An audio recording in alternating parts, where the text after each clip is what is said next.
পরেরটা ঠিক আছে তোমাদের? সবাই বুঝতে পেরেছো? এবার ওয়ান অফ দা কেন নিয়েছো? সুপারলেটিভ দাও ভাই, তুমি ওয়ান অফ দা কেন নিয়েছো?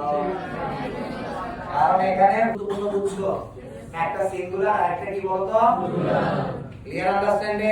আর মতো দেখো, আর মতো দেখো, দেখো হইছে কিনা, দেখো হইছে কিনা, দেখি তোমাদের মাথায় আছে? Yes sir. এই কাট বুঝা গেছে।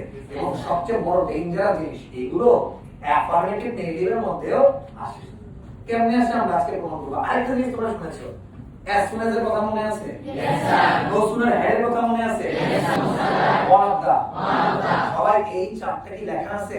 Yes sir. এবং লাস্টেরটাতে ক্রস চিহ্ন কেন সেটা আমরা শেষ পর্যন্ত চোখ রাখতে হবে। 9 স্যারের তুমি ডিগ্রি চিনতে পাও, বুঝা গেছে? যেখানে যাও